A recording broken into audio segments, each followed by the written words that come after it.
¿Está funcionando ya? Bien, voy a poner a grabar entonces.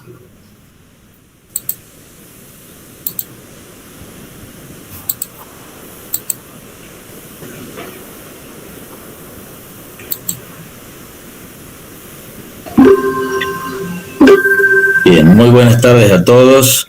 Bienvenidos a este espacio virtual a través del cual vamos a presenciar la presentación del proyecto integrador del alumno Lucas Sánchez, denominado Estudio Espectral de la variabilidad de la actividad coordinada del cerebro como biomarcador para la detección temprana de enfermedades neurodegenerativas. Han sido sus asesores Ana Carolina Maldonado y Diego Martín Mateos. Le vamos a dar entonces el espacio a Lucas para que comience con la presentación. Adelante, Lucas.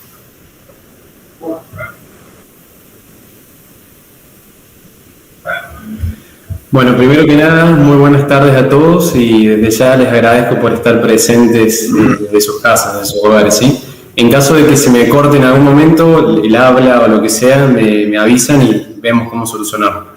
Bueno, de acuerdo a lo que Miguel comentaba, bienvenidos a la presentación del proyecto integrador en la carrera de fin de carrera de grado de Ingeniería Biomédica, en el estudio espectral y la variabilidad de la actividad coordinada del cerebro como biomarcador para la detección temprana de enfermedades neurodegenerativas.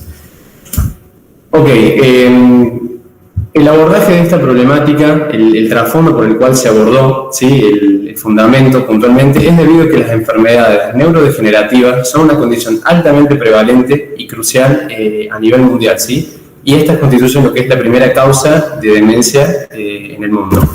Particularmente la enfermedad de Alzheimer integra y ocupa un lugar prioritario en lo que es la salud pública y privada, y generando costos a veces inmensurables a nivel social, económico y familiar. Particularmente en Argentina representa el 60% de estas enfermedades neurodegenerativas y ocupa en lo que es costos sociales el tercer lugar luego de lo que son las cardiopatías isquémicas y el cáncer. Pero ¿por qué es tan importante su estudio? Sabemos que en una patología, el Alzheimer, que no dispone de un tratamiento ni un método certero de detección. Por eso es que abordamos esta problemática. Los objetivos principales y generales de este proyecto fueron en realidad el investigar las fluctuaciones de la actividad cerebral coordinada del cerebro y ver si esto es un fenómeno común, un patrón.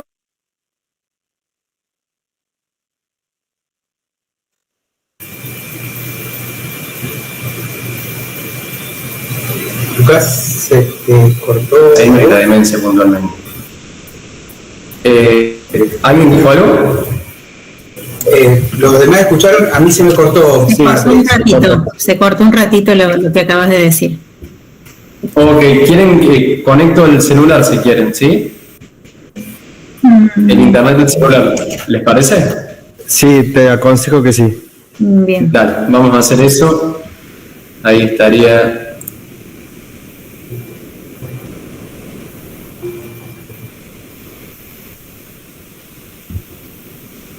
Ahí en teoría ¿me escuchan? Perfecto. Sí, perfecto. Sí. Buenísimo, vamos a seguir. Bueno, repito brevemente los objetivos del proyecto, que fueron básicamente investigar si las fluctuaciones de la variabilidad y de la actividad cerebral coordinada entre las diferentes regiones del cerebro es un fenómeno, un patrón característico común de estos síndromes neurodegenerativos. Particularmente se abordó el Alzheimer y el deterioro cognitivo leve como en un segundo lugar. ¿Sí? Yo voy a explicar bien la relación que tiene con el Alzheimer. También se implementó como objetivo principal el desarrollar nuevos biomarcadores basados en registros de magnetoencefalografía, ¿sí? Para la detección temprana de estas patologías. Hablando puntualmente de la enfermedad de Alzheimer, la sintomatología más comúnmente conocida sabemos que es caracterizada por la pérdida de memoria. Entre otras cosas más, se caracteriza por un deterioro general cognitivo causando alteraciones en el habla, en la cognición en general, en reconocer lo que se ve con lo que es, en el planeamiento de las situaciones y la toma de decisiones, alteraciones en el temperamento, entre otras cuestiones más que afectan a la vida diaria del individuo. En cuanto a las causas principales, o si tiene causas el Alzheimer, sabemos que no tiene una causa puntual, sino que a lo largo de la historia se han desarrollado diversas líneas etiológicas, las cuales son múltiples, se dan de manera múltiple y simultánea. Y por último, las consecuencias y complicaciones de estas es por lo cual se estudia, ¿no? Causando una pérdida en la autonomía, en la toma de decisiones, aislamiento social, generando costos inmensurables, como comenté en un primer momento, en lo que es el entorno, en la familia que lo rodea, ¿sí? Y a nivel general. Por otro lado, el deterioro cognitivo leve es la otra patología que mencioné, en la cual nos estaremos enfocando secundariamente. Es un síndrome neurodegenerativo que es caracterizado por presentar alteraciones en una o más funciones cognitivas superiores, ¿sí? Por ejemplo, el habla, la audición, el asociar visualmente con lo que se observa, la memoria, propiamente dicho. Se caracteriza normalmente, no en todos los casos, pero por un déficit en el rendimiento de la memoria más acentuado al que cabría esperarse por el envejecimiento propio de la persona. Y también la percepción subjetiva de ese cambio cognitivo, de ese deterioro, por parte tanto del entorno y de la persona quien lo sufre, lo padece, empeora más el cuadro, aún más. La sintomatología depende según del tipo de deterioro cognitivo que se esté padeciendo, que se esté cursando, y la problemática puntualmente es la íntima relación que presenta junto con el Alzheimer y la demencia, ¿sí? Que se puede desarrollar un Alzheimer tardío y una demencia también. Es por eso que se le da relevancia a este deterioro como una etapa previa, entre comillas, al desarrollo de un Alzheimer. Según les comenté, la dificultad en el diagnóstico es una de las características y problemáticas principales que el Alzheimer presenta, debido a que los métodos actuales son poco eficientes y poco certeros principalmente. No existen límites claros entre lo que es el envejecimiento natural de una persona y el comienzo de estas enfermedades, y la sintomatología cuando se presentan son muy similares entre ellas. Por otro lado, también la multicausalidad y la simultaneidad de causas dificultan aún más el diagnóstico.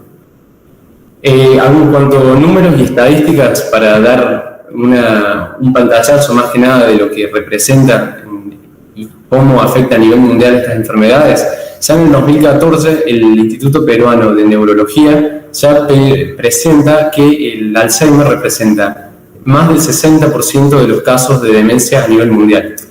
Cifras actuales de la Organización Mundial de la Salud ya dice que en la actualidad se están alcanzando hasta el 70% de los casos de demencia a nivel mundial.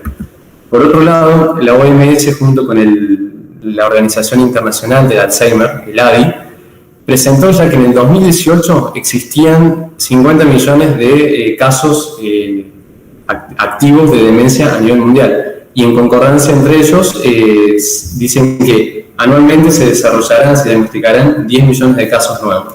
Esto es para tener un poco más presente la problemática.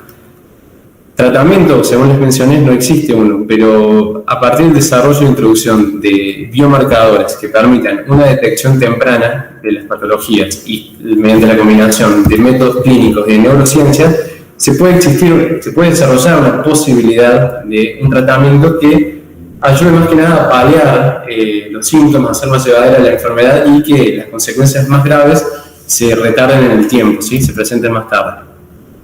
Ahora sí, ya hablando más puntualmente de la técnica con la que se adquirieron los registros que componen las bases de datos que fueron estudiadas en este trabajo puntualmente, es la magnetoencefalografía o MEG, que de manera análoga a lo que ocurre con el electroencefalograma, ¿sí? El EEG, esta es una técnica no invasiva de medición de la actividad magnética producida en el cerebro, ¿sí? Esta como ventaja es que posee una excelente resolución temporal y espacial. Por otro lado, les comento el equipo con el cual se realizaron las adquisiciones de los registros, el magnetoencefalógrafo, que se puede observar aquí en la imagen, el cual es un equipo, como se ve, de gran envergadura, y sus partes principales es que tiene un cabezal, ¿sí? Tiene un cabezal compuesto por variable cantidad de sensores que varían entre 120 y más de 300, ¿sí? Que son sensores superconductivos que captan la actividad magnética neuronal. A su vez, este equipo se encuentra ubicado en un habitáculo blindado frente a interferencias electromagnéticas. Esto es de manera análoga a lo que ocurre con un resonador magnético nuclear, ¿sí? Para que lo tengan en cuenta y se den una idea de la magnitud que representa este equipo. Como desventaja, sí, tiene que es un equipo costoso, hay pocos a nivel Latinoamérica y América en general en el mundo. Así que bueno, es una técnica un poco, es innovadora, es muy vanguardista, tiene muchas características, pero tiene ciertas desventajas. En cuanto a la base de datos que nos permitió hacer el desarrollo de este proyecto, básicamente fue brindada por el Grupo de Ingeniería Biomédica de la Universidad de Valladolid, quienes estuvieron siempre presentes a la hora de responder nuestras dudas, inquietudes y cualquier otras cuestiones que hayan surgido, estuvieron siempre atentos. Esta base de datos estuvo conformada por 80 personas, de las cuales 26 de esos sujetos eran de pacientes cognitivamente sanos, es decir, los controles, 18 de ellos padecían de deterioro cognitivo leve y 36 padecían de la enfermedad de Alzheimer. En cuanto a las características sociodemográficas de las personas eran aproximadamente similares y la edad promedio de 74 años. Esta base estaba compuesta por registros de magnetoencefalografía en reposo con los ojos cerrados. El equipo utilizado fue de 148 canales de adquisición, es decir, para que se den una idea, cada canal de adquisición representa un registro, una serie temporal, ¿sí? A su vez, esta base estaba compuesta por 4 subbases de datos de registros reconstruidos a partir de métodos inversos de reconstrucción de fuentes, ¿sí? Que aquí se pueden mencionar, sobre el cual nos basamos más que nada sobre el SLORETA, más allá de que se procesaron todos. Posteriormente aclararé un poquito la situación. Y bueno, solamente se incorporaron en la base de datos las porciones útiles de los registros, luego del preprocesamiento. En cuanto al preprocesamiento, rápidamente, estos datos fueron preprocesados, valga la redundancia, a partir de una frecuencia de muestreo de 169 Hz. Se dividieron cada registro en trials o épocas, por decir una forma, en la jerga que se maneja, de 5 segundos, se fue subdividiendo. Se le aplicó un filtrado pasabanda con ventana Hamming de 1 a 65 Hz y después se aplicaron finalmente diferentes procesos de limpieza y filtrado, entre ellos el análisis individual de componentes, ICA, el cual se encarga de eliminar todos aquellos ruidos introducidos por variables fisiológicas, como son el movimiento ocular, espasmos musculares, la respiración, el latido cardíaco, entre otros. Y por último, se aplicó el algoritmo SOUND de estimación de fuentes utilizando el descarte de ruido. Brevemente, lo que hace este algoritmo es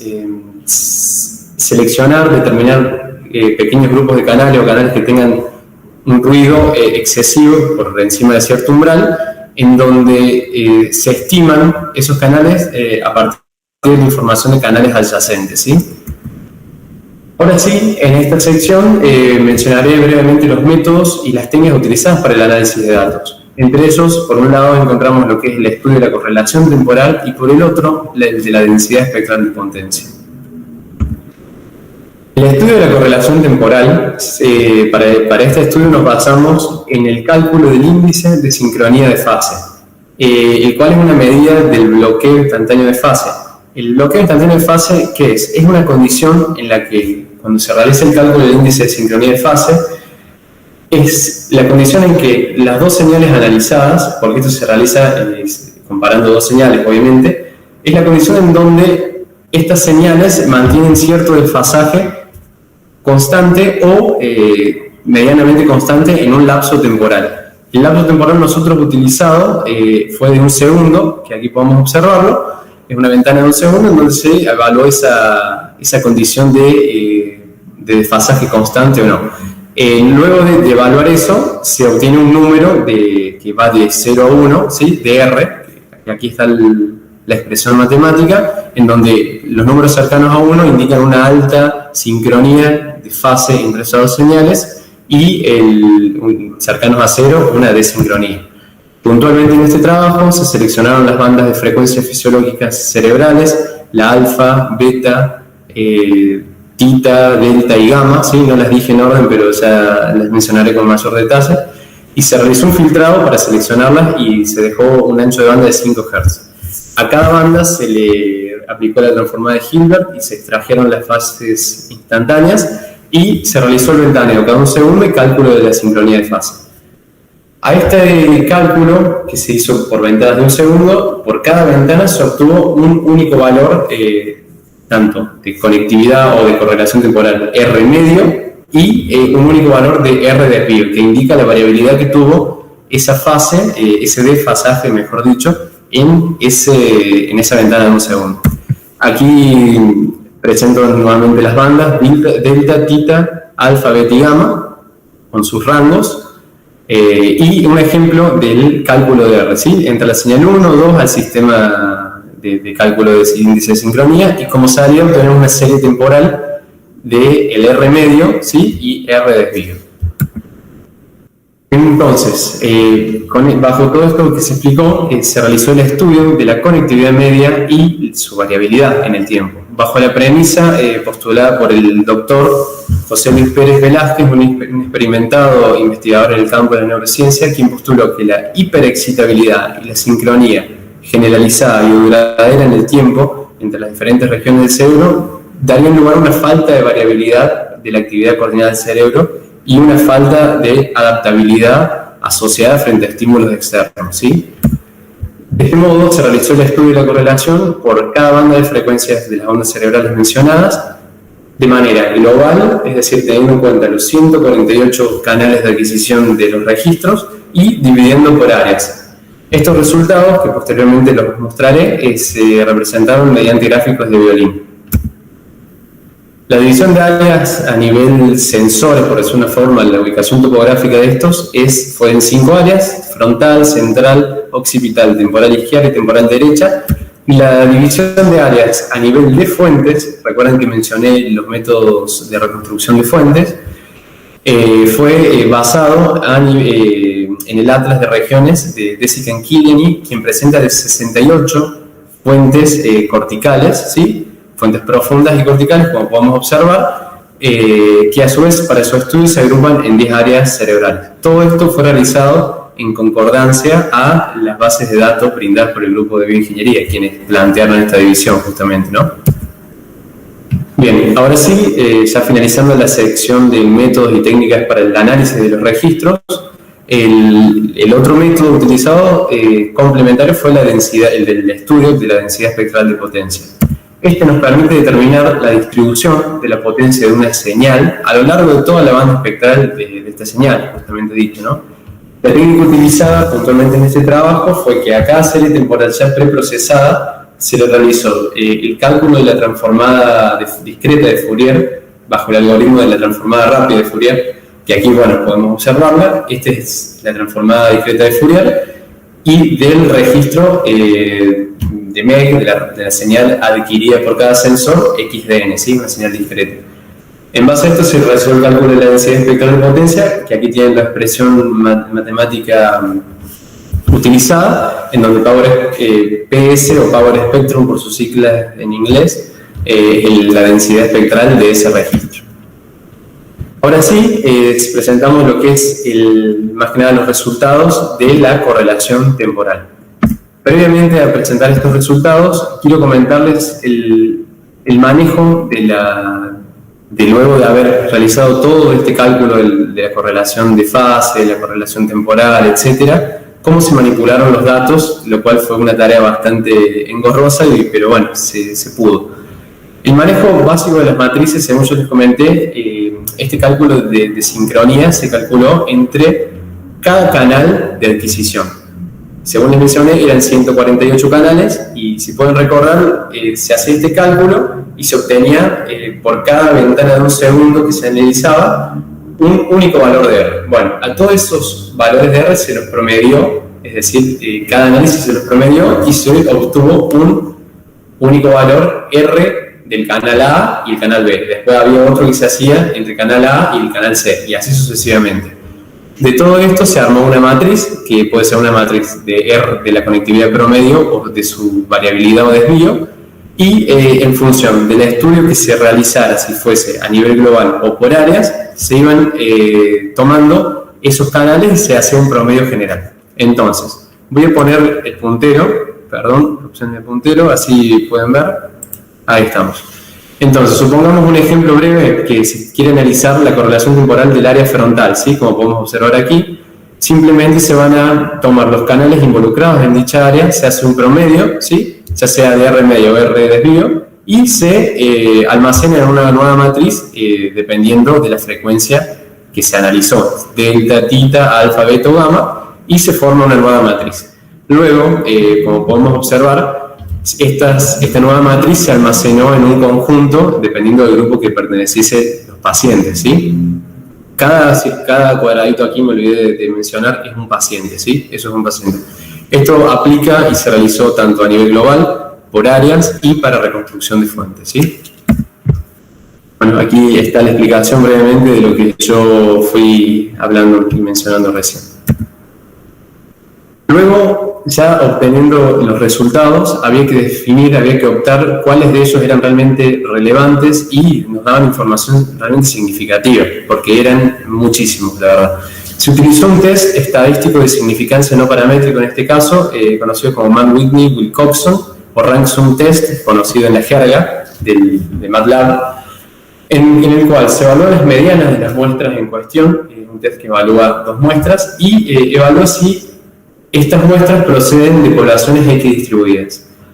¿Por qué se utilizó este test y no otro? Por ejemplo, el t-test, es porque las características de los datos en este momento a analizar se adecuan de la mejor manera a los requerimientos de este test, y no al del otro. Por ejemplo, la posibilidad de ordenarlos mayor a menor, de que eran muestras independientes entre sí, que no necesariamente deben ser muestras de la misma cantidad de valores y que la distribución de estos no era normal, siendo que uno de los requisitos del t-test sí lo es.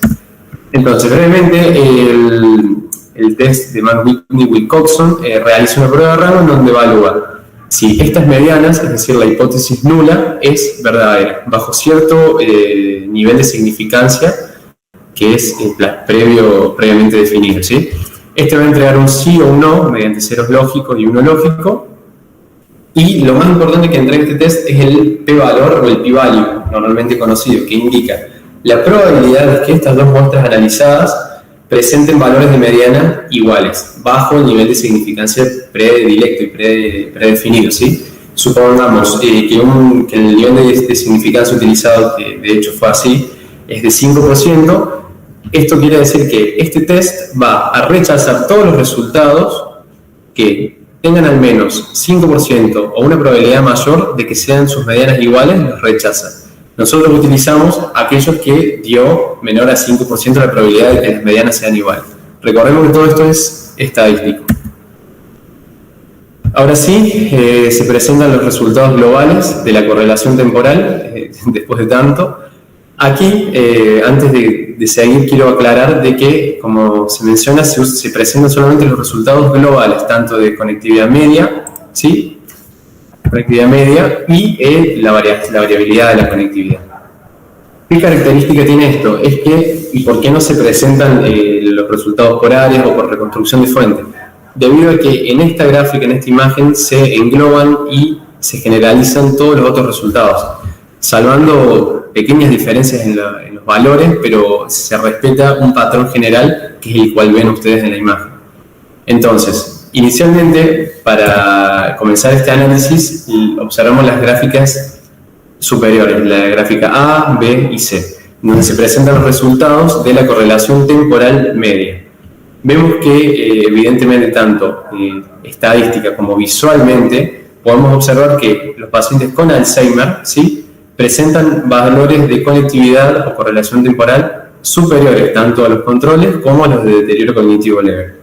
Enfocándonos principalmente entre los controles y el Alzheimer, prestemos atención que particularmente en las frecuencias bajas son consideradas 3 Hz y 5 Hz, es decir, la banda tita, la banda delta y la banda tita, respectivamente. Estas diferencias eran esperadas debido a que los pacientes con Alzheimer presentan un enlentecimiento a nivel general en lo que es el procesamiento de la información y son esperados altos valores de correlación y conectividad entre las diferentes áreas, una sincronización generalizada, una hiperexcitabilidad debido a un mecanismo intrínseco que el cerebro realiza debido a su falta, a su déficit en el procesamiento y la velocidad de procesamiento de la información. Lo que sí a priori nos llamó un poco la atención es la gráfica C, que en esta alta frecuencia considerada que es 15 Hz, ¿sí? En la banda beta, respecto a la banda beta, nos hizo un poco ruido el que no encontrar valores elevados de correlación temporal por parte del grupo control, que era lo que esperamos. Pero luego de indagar un poco más en el tema y leer más bibliografía, investigar un poco más, se concluyó en dos hipótesis y propuestas, dos conclusiones. Entre esas es que debido a que el depósito de placas neuríticas de la proteína beta amiloide, que es uno de los causantes, del desencadenante de la enfermedad de Alzheimer, ¿sí? Del deterioro estructural del cerebro que causa el Alzheimer, es uno de los causantes, no es la causa principal, ¿no? Entonces, esta deposición de placas neuríticas de la proteína beta amiloide causa, a priori, en etapas tempranas de la enfermedad, causa hiperexcitabilidad, hipersincronización, que es lo que aquí se puede observar, ¿sí? Eso por un lado, y por el otro lado, que es la otra propuesta complementaria, es que debido a que estos estudios son en estado de reposo, es normal no observar valores altos de correlación temporal, de actividad en las altas frecuencias, ¿sí? Debido a que en pacientes cognitivamente sanos, ¿me explico? Por lo tanto, estudios funcionales sí revelarían en las bandas de alta frecuencia valores elevados de actividad, valores elevados de correlación en pacientes cognitivamente sanos que corresponden al grupo control, por lo que es realmente aceptable los resultados obtenidos como un biomarcador.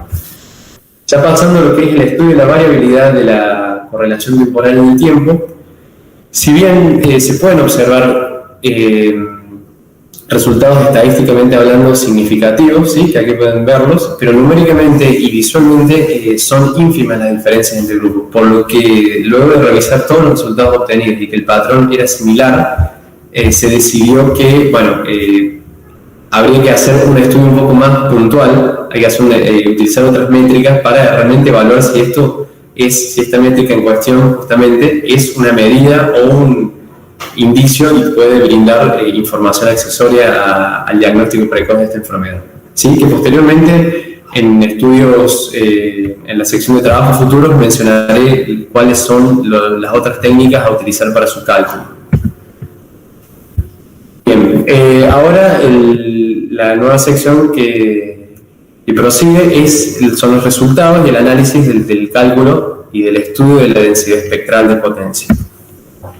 Brevemente, este estudio se realizó seleccionando uno a uno de los pacientes de cada grupo, ya sea control, Alzheimer y deterioro, se los tomaba a cada paciente y se le realizaba el análisis del espectro de potencia canal por canal, es decir, se tomaba cada canal y se le realizaba el análisis del espectro.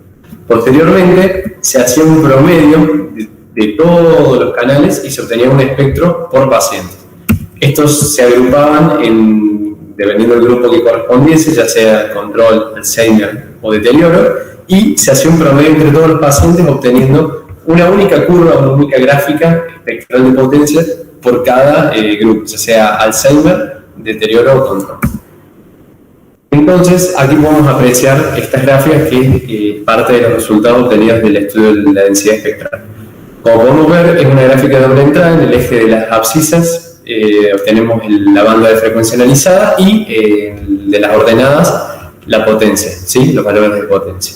Aquí como referencia dejo las bandas y este gráfico en escala lineal podemos observar en la curva de deterioro cognitivo, es la rosa, el azul, que es la curva de referencia, que es la del grupo control, sobre la cual realizaremos los análisis y las comparaciones, y la curva del Alzheimer, ¿sí? Que es la roja.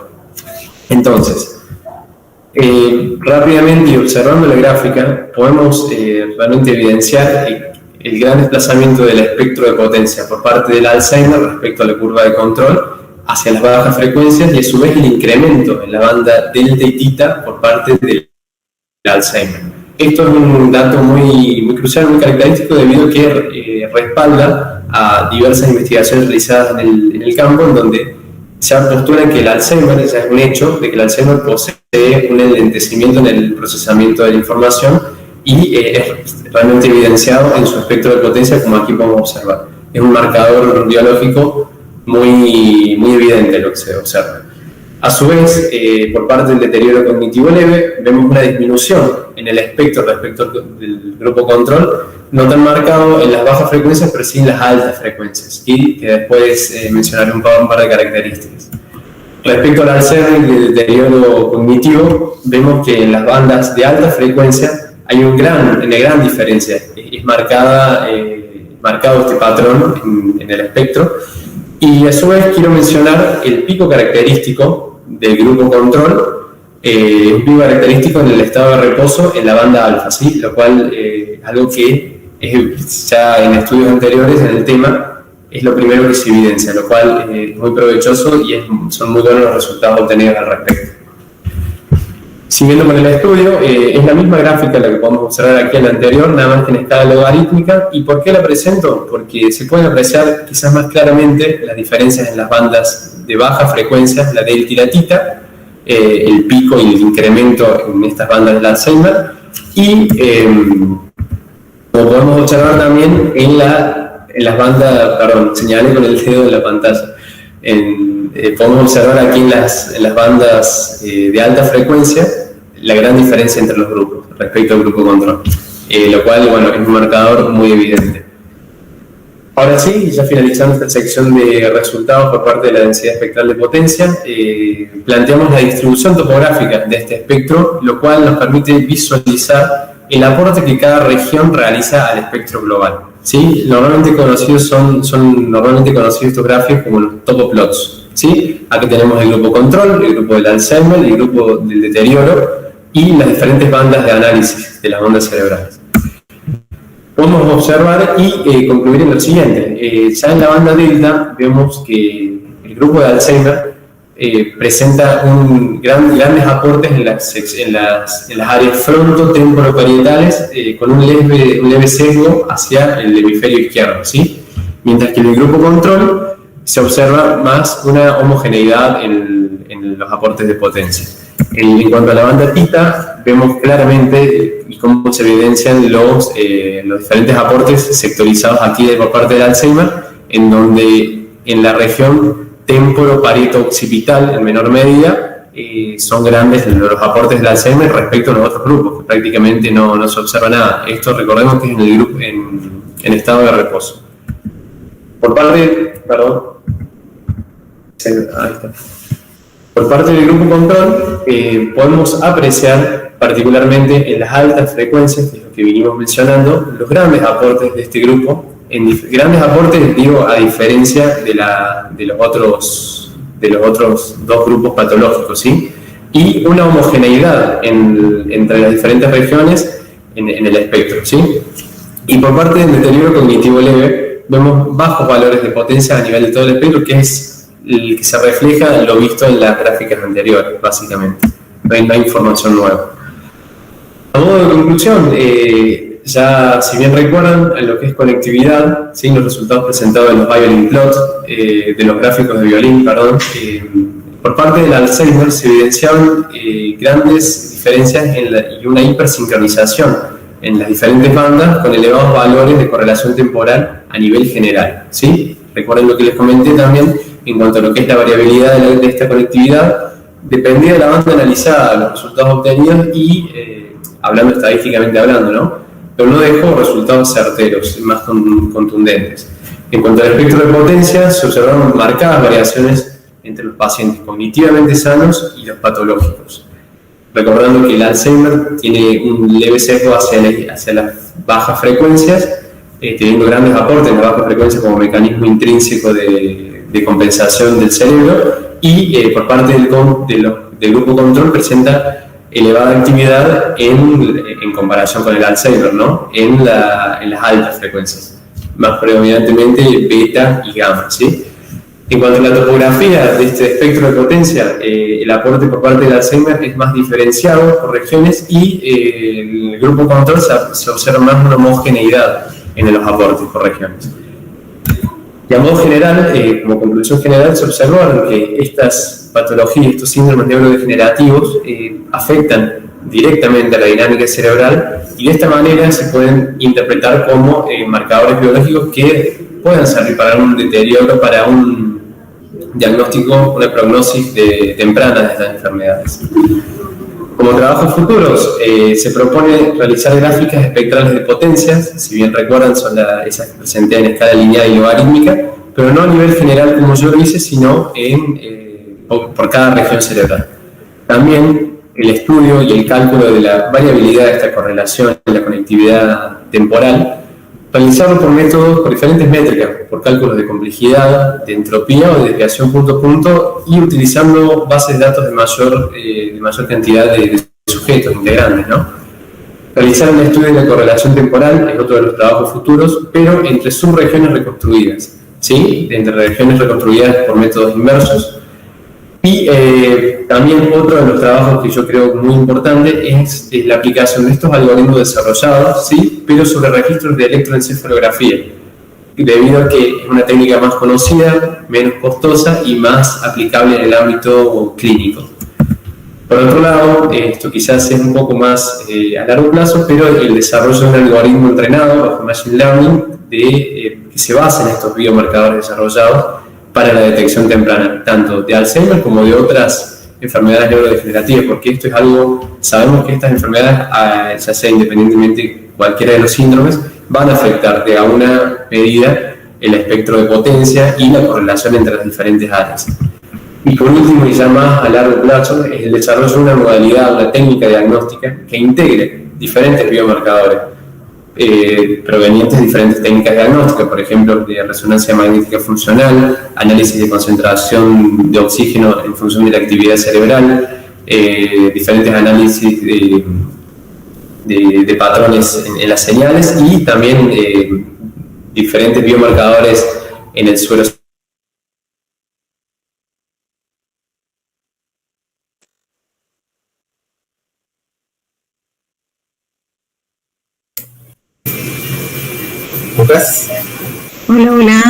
Hola.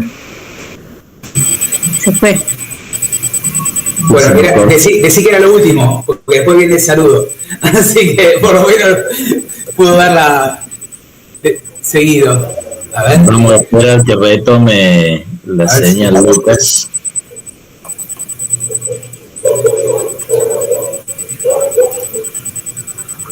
Vamos a explicarlo.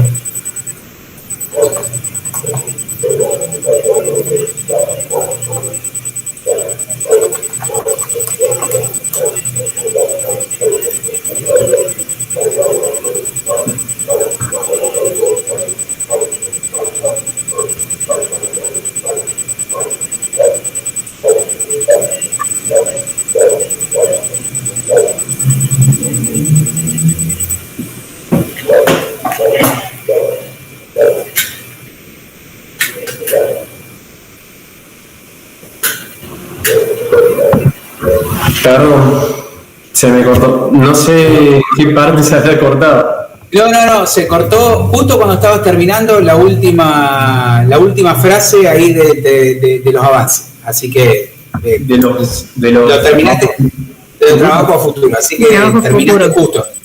Bueno, genial. Entonces, lo único que se perdió fue lo del anexo, que simplemente comentaba que se realizó una carpeta compartida en donde se compartieron diferentes archivos y carpetas que pueden encontrar todos los resultados de lo que es respecto a la correlación temporal, tanto la conectividad media y su variabilidad, como los estudios de la densidad espectral.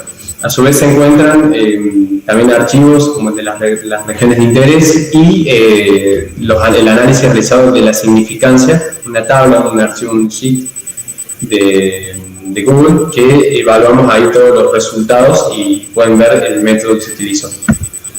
A su vez, para aquellos que quieran ahondar un poco más en el desarrollo de estos estudios se dejan a disposición, no se subieron por cuestiones de lo pesado que eran los archivos, de los algoritmos desarrollados en MATLAB, así que libremente pueden solicitármelos vía mail, no hay ningún problema.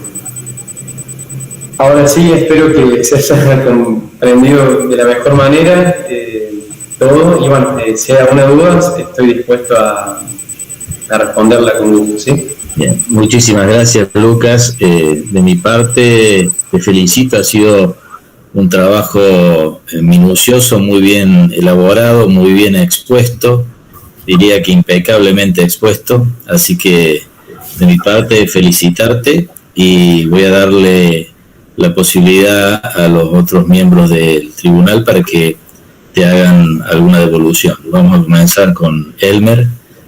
Adelante, Elmer. Sí, bueno, sí, el trabajo realmente interesante. Es una patología, digamos, bastante complicada de analizar, digamos, de tratar, etcétera, ¿no? Bueno, ahora apareció una droga nueva, aparentemente, vamos a ver cómo le va. Hay ¿cuál digamos, y la base de datos que tenés es una base de datos bastante rara, así que eso es muy meritorio, ¿no? No son datos que abundan, entonces eso también hace que la aplicación sea bastante particular. Hay digamos, vos mostraste primero una serie con los parámetros que calculaste del R y el R de desvío, etcétera, que calculaste valores para todos los pacientes y hiciste los boxplots, y ahí decís que eso podría ser un potencial biomarcador, ¿sí? ¿Por qué no probaste ahí? Porque para que ser un biomarcador uno tiene que usarlo como para clasificar, estratificar la población, digamos. ¿Por qué no hiciste un test, digamos, algún test que te permitiera decir, bueno, para este valor de corte, clasifico para allá, clasifico para acá? Eso. Claro, comprendo. Respondiendo a tu pregunta, Elmer, básicamente este trabajo quizás se puede prestar a confusión el título, que es más que nada el sentar las bases, que sirvan para el desarrollo posterior de un algoritmo entrenado, como puse en trabajos futuros, para, bueno, realmente hacer este algoritmo selectivo, sí. Porque básicamente no lo hice por cuestiones de tiempo y se iba a extender muchísimo más el estudio. Ok. Pero comprendo, yo también me quedé con un poco de ganas de hacerlo, no voy a mentir eso, pero la verdad que no me excedía la verdad, en cuestiones de conocimientos y tiempo, más que nada. Para decir algo, Elmer, perdón que me meta con eso que está muy bueno, es que no fue fácil encontrar diferencias entre los grupos. O sea, tuvimos que hacer muchos tipos de análisis diferentes, así todo, cuando habla de la variabilidad, el método de variabilidad, yo terminé trabajando algunas cosas ahora que estoy haciendo, es muy difícil, y lo hablábamos con la gente, tuve una charla hace poco con la gente de Valladolid, y ellos nos contaban que sí, que ellos tenían el mismo problema, el encontrar un marcador, si quieres un marcador o un caracterizador que pueda distinguir bien la población, se vuelve difícil, digamos. Por ahí distinguís bien los de Alzheimer, pero no distinguís bien lo de demencia, por ahí distinguís lo de demencia, pero no lo de Alzheimer. Entonces, lo que Lucas mostró, que es un solo Bayern plot, en realidad son como 25 diferentes, donde de cada uno se saca un resultado significativo. Entonces, o sea, era muchísima información, y decir, bueno, ¿cuál de todos estos son significativos o no? Por ejemplo, él habló de una tabla que hay, tenemos una tabla donde están todos los análisis, donde están todos los cuales pueden ser significativos o posibles marcadores para utilizarlo en un algoritmo de Machine Learning y decir, bueno, sí, pues te sirve para esto. Sí, yo me imagino, digamos, en función de lo que estuve, de mi experiencia y lo que mostró Lucas, se me hace que ninguno de esos parámetros te va a servir como biomarcador, porque no tiene mucha potencia, mucha característica diferencial, digamos. Te sale significativo, pero por una cuestión de de cantidad de datos que tenés.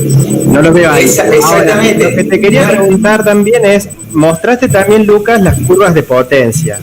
Y ahí, digamos, parece un ejemplito lindo de libro, ¿no? Porque se ve bien el pico corrido para un lado y para el otro. Ahora, ¿eso es un espectro promedio o es un paciente ahí mostraste? No, claro. Un promedio.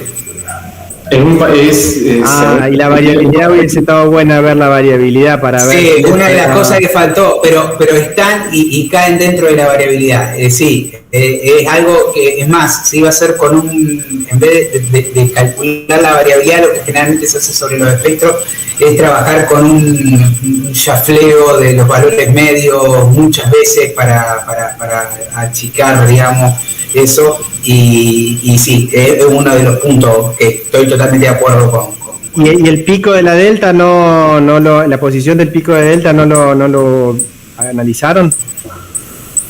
No llegamos a analizarlo. Bueno, ese tipo de cosas particulares en el espectro de potencia, yo particularmente el espectro de potencia lo utilizamos más como inicialmente era como para ver algo característico o básico que se hace en el análisis de EEG o de MEC, ¿sí? Pero dieron resultados mucho mejores de lo que nosotros esperábamos inicialmente, ¿sí? Y el estudio justamente de los valores de pico y todo eso se me vino a la mente trabajando con otro grupo que estoy trabajando en señales de sueño, los cuales hacen ese tipo de análisis, el cual yo nunca lo hice, por ejemplo, pero que me pareció interesante pensarlo desde ese punto, de estudiar cuánto se movía, cuál era la variabilidad del pico máximo, ahí como utilizarlo como un parámetro marcador. Claro, yo inicialmente... Claro, pero no, te digo, inicialmente cuando lo estudiamos como desde un punto de vista de ciencia básica, a ver qué es lo que ocurre con la dinámica, qué es lo que ocurre con el espectro, y después nos entramos a dar cuenta que en realidad el espectro te está diciendo algo que puede ser utilizado para eso. Claro, por ejemplo, en el electrocardiograma, el análisis de corrimiento de pico es algo bastante clásico, digamos, se usa mucho en variabilidad de la frecuencia cardíaca, y pareció ahí que podría ser un campo a explorar. Ahora, el otro que te pregunto también es, cuando mostraste los topogramas, se llaman no sé. Pero es el nombre que tiene MATLAB, es el topoplot ese. ¿Eso qué es? ¿Un promedio también? Sí, todo es un promedio. Es todo nivel promedio, ¿sí? Por grupos. Okay. Se le calculó a cada paciente y después se promediaron todos los valores por grupo. O sea, ahí sí no se puede hacer un valor, no se puede ver el error, digamos, o sea, no podés graficar el error en ese caso por el tipo de gráfico que se tiene, digamos. Sí, bueno, hay varias formas, pero digamos, es interesante algo que hay una banda que parece ser que es súper clara, que es la banda 2, no me acuerdo cómo se llama. La tita. Y esa es, digamos, aplicar Machine Learning sobre parametrizaciones va a ser bastante complicado encontrar algo piola, digamos.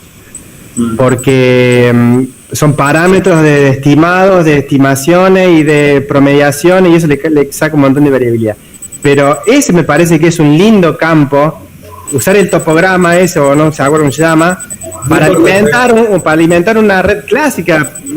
No tenés que entrenar nada nuevo, usar una red de las que están ya preentrenadas para clasificar animalitos, y te puede llegar a andar bastante bien, si es que la variabilidad entre imágenes no cambia mucho, ¿no? Eso sería algo para explorar. La verdad que viene, desde mi punto de vista, viene fantástico para tenerlo como trabajito a futuro, y seguramente te voy a contactar para que me cuentes un poco más sobre el tema, porque me parece súper interesante. Si generan las imágenes y las almacenan en algún archivito, podemos hacer algo medio rápido, sin demasiado cosa.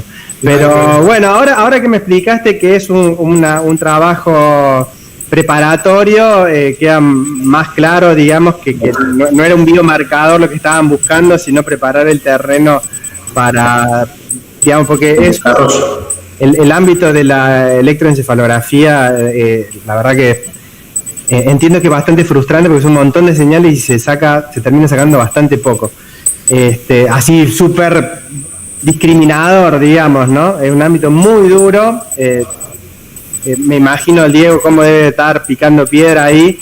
Y te estoy hablando que esto está tomado con una magnetoencefalografía, claro, la cual tiene O sea, tiene una sensibilidad muchísimo mayor que un EEG. Un EEG tiene problemas de ruido, de que se te mete señal de un electrodo en el otro electrodo. Sí. Eso es lo que me sacó, me espantó un poco cuando empecé a trabajar en procesamiento de datos, el EEG hace como 20 años ya.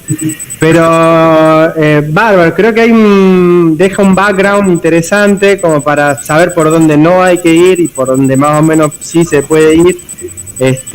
Así que bárbaro, fenómeno, genial, excelente, che. Felicitaciones y muy buen trabajo. Muchas gracias. Gracias, Elmer. Le vamos a dar la palabra a Nehuen González Montoro para que también nos haga una devolución y lo escuchamos. Bueno, muchas gracias, Miguel. Bueno, antes que nada, felicitarte, Lucas, porque me pareció muy bueno el trabajo, muy buena la presentación. Creo que está muy clara la metodología y los resultados son claros. Un poco me quedan las mismas dudas que ya le respondiste a Elmer con respecto a si había un resultado en términos de marcadores, ¿no? Pero bueno, creo que tiene mucho valor, como decía Elmer, apareció Ricardo, como una base, ¿no es cierto? Pero bueno, hay un par de cositas más que quería preguntar, porque bueno, una de las primeras cosas que me llamó la atención, pero entiendo que debe tener que ver con el área, ¿no es cierto?, es el tamaño del dataset que usan de 80 pacientes. Bueno, no sé, es una pregunta, si les parece que es significativo o no. A mí personalmente me parecía como que sería súper interesante poder, si se va a continuar con este tipo de trabajo, ver qué potencialidades hay a nivel local, a nivel nacional o Latinoamérica, de poder empezar a buscar convenios de alguna forma para recolectar esa información y aumentar la base de datos. No sé cómo lo ves vos eso. En cuanto a cómo lo veo yo, sinceramente desconozco bien a nivel equipamiento cuántos hay en lo que es Latinoamérica, hablando de Latinoamérica, pero a nivel mundial sé que, por ejemplo, en Madrid, inclusive, no sé si es directamente en Valladolid, hay un equipo o directamente se manejan con él el de Madrid. Pero bueno, obviamente se podrían realizar diferentes convenios, diferentes trabajos. De hecho, Diego hizo el contacto con la gente que está a cargo de esto, y es un grupo bastante importante. Yo estuve indagando un poquito, no creo que tengan ningún problema, al contrario, son muy comprometidos a la hora de brindar los datos, etcétera. Y ya con este puntapié de ver los resultados y el desarrollo que hemos realizado, es como que les da pie y mano para que nos brinden más resultados, ¿sí? Pero a nivel Latinoamérica, sé, según lo que hemos comentado con Diego, que en Brasil hay un par de equipos magnetoencefalógrafos, ¿sí? 2, y después ya en Estados Unidos, Canadá, donde Diego hizo una especialización, un posgrado. O sea que es algo muy nuevo todavía y que... La magnetoencefalografía es complicada porque no hay equipamiento, por ejemplo, a nivel nacional. A ver, se puede hablar de algo de convenios. A ver, ¿quién trabaja más lo que es Alzheimer? En Argentina particularmente era el Instituto INECO, que ahora, bueno, uno de los investigadores principales se fue a la Universidad de San Andrés, si mal no recuerdo el nombre, ¿sí? Y bueno, ellos tienen convenio con Chile, que Chile tiene ahora ha desarrollado un nuevo instituto de enfermedades neurodegenerativas, los cuales las bases de datos son grandes, pero claro, son de EEG, no son de magneto, porque la magneto no es algo. Lo que contaba él es que los datos que nosotros obtuvimos son en Madrid solamente, en España es solamente uno, que es en Madrid, ¿sí? Y esta base de datos es justamente de Madrid. Y bueno, hasta donde sabemos, estos son los datos que poseen. El número, por supuesto, si vos me preguntás si el número, sí, desde el punto de vista de hacer un machine learning, de hacer un coso, sí, siempre es poco, digamos. Desde un punto de vista de un estudio más de base, no es tan poco. Yo he tenido que trabajar con muchos menos datos en otras áreas, digamos. Excelente. Pero sí, por supuesto, siempre la idea es poder aumentar el N, ¿no? Para poder mejorar la estimación. Sí, justamente a eso iba la pregunta, porque, bueno, como mencionaste antes, Lucas, y estaba escrito también en el proyecto integrador, uno de los objetivos a futuro era poder trabajar con aprendizaje automático. Bueno, me parece que primer paso es recolectar los datos, digamos, ¿no? Sí. Bueno, y después ya más, bueno, una tesis de ingeniería, entonces, un proyecto integrador de ingeniería, iba más a la pregunta, también tiene que ver con los trabajos futuros, pero ¿qué nivel de reproducibilidad tienen estos procedimientos? No sé, otra vez hablando de los equipamientos, si tienen formatos estándares que ustedes puedan aplicar, ¿cómo les llegó a ustedes esta información? Si los equipos ya te dan un formato estándar o la Universidad de Valladolid les dio los datos procesados de alguna manera ya. No, fue una serie de lo que la Universidad de Valladolid nos dio los datos preprocesados con todo el proceso de filtrado, limpieza. Por eso variaban las matrices. Esto fue entregado de manera matricial, ¿sí? En una matriz de 148 canales, de 148 filas, ¿sí? Y columnas 30.000, ¿sí? 30.000 columnas. Así fue brindado y por eso eran variables, algunas eran de 30.000, otras de 25.000, así eran matrices. Por eso yo creo que es un muy buen trabajo futuro aplicarlo a estudios de electroencéfalo y utilizando los mismos algoritmos, ¿no? Y hacerlo que debido a que podemos obtener una base de datos mucho más grande, ya así aplicar un machine learning, ¿no? No sé si respondo bien tu pregunta, Neuel. Sí. Yo te respondo un poco la pregunta, Juan. En lo que es magnetoencefalografía, básicamente, los archivos generalmente no hay mucha diferencia de equipo. En eje sí, saca los datos de manera diferencial, ¿sí? Y exportarlo es todo un dolor de cabeza, sobre todo para nosotros cuando queremos analizar los datos y que te los den por lo menos en TXT, no sé, en algo que pueda meterlo en algún programa. En MEC generalmente no hay mucha variabilidad de los equipos, hay muy poca variabilidad de equipo. Los archivos que se manejan se llaman FFT y generalmente en MATLAB, lo mismo se puede hacer en Python, pero en MATLAB existen paquetes como el Filtrip, por ejemplo, que es un paquete de análisis que ya toma los datos crudos sacados por el MEC y uno preprocesa y los pasa después si quiere a punto .mar, .txt o lo que uno quiera. Desconozco, el MNE, que es un programa que viene para Python, es lo mismo que el Filtrip, pero viene para Python, por ejemplo, que hace exactamente lo mismo. Uno puede darle los archivos que básicamente da el MEG y poder pasarlo a datos que uno pueda manejarlo en lenguaje de programación que uno generalmente trabaja, no sé, Python o MATLAB o lo que fuese. Excelente. Bueno, muchísimas gracias, felicitaciones de nuevo a Lucas y bueno, también a los asesores, me parece excelente el trabajo. Muchas gracias. Sí, muchas gracias, Neuel, por tus apreciaciones. Te recuerdo que por favor a través del grupo de WhatsApp nos hagas conocer tu calificación respecto de este trabajo. Le vamos a dar la palabra a Carolina, que es una de las asesoras de este trabajo, para que nos dé también su apreciación.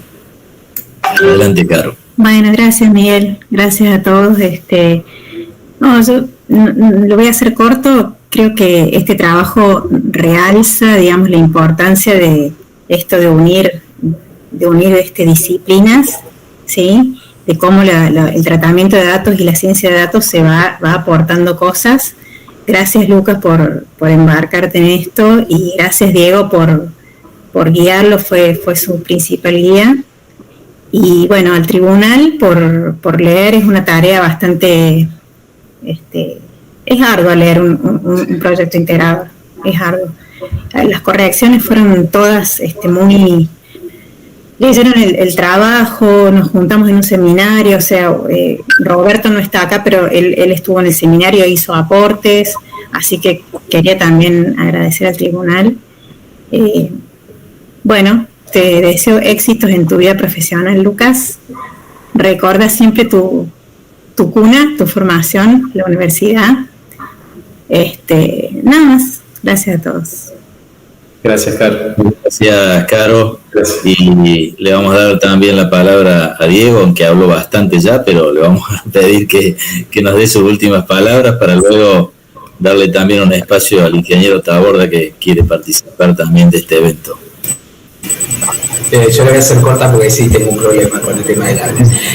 No, simplemente, como siempre, agradecer mi segundo trabajo en la Facu particularmente, y yo realmente agradezco la posibilidad que me dan de poder aplicar un poco lo que uno sabe, poder experimentar también, porque esto, como les dije, cuando entramos abordamos la problemática, no es que sabíamos qué nos iba a dar y qué no nos iba a dar, así que fue un trabajo duro por parte de Lucas, por ahí frustrante, porque también pasa eso, cuando uno no sabe qué es lo que no te dan las cosas y uno se empieza a poner, se entra a frustrar, pero nada más que eso. Gracias y gracias también porque la verdad que he participado en otros trabajos finales de otras universidades, por ahí, y lo que he visto acá, que siempre la colaboración por parte del tribunal, como de Carolina, siempre fue muy amable, siempre con ganas de aportar y desde un punto de vista siempre, como digo, muy amable, y eso, bueno, relaja un poco y te permite trabajar de una mejor manera, digo. Entonces eso, gracias básicamente por eso. Muchas gracias, Diego, por tus palabras. Le vamos a dar un espacio a Ricardo si quiere agregar algo. Adelante, Ricardo. Estás con el micrófono muteado, Ricardo. Sigue muteado. No se te escucha. No, tenés anulado el micrófono. ¿Ahí sí? Ahora sí. No, manos negras hay por todos lados. Pero bueno, hablando de manos, me hizo gracia Carolina su expresión de la cuna. Bueno, yo como soy el más viejo, soy el que mece la cuna, porque tengo recuerdos tan viejos que me acuerdo cuando el procesamiento de señal inventamos esa materia, cuando se hizo el plan de la carrera, y al principio la mamá del sector fue la doctora Payer, y estábamos preocupados en un principio a quiénes sumar más al equipo.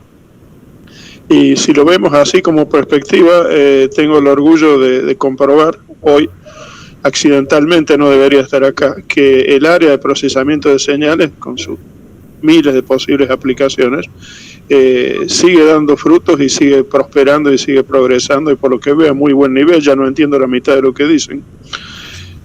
Así que bueno, como les dije antes, es un poco casualidad que estoy acá, pero bueno, ya que me dio el pie Miguel, les tengo que decir la verdad. Yo a esta altura del partido puedo anunciar el número o no. Yo estoy acá para sí, aplaudir.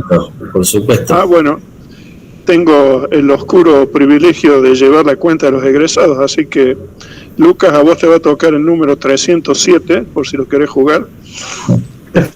Y bueno, felicitaciones.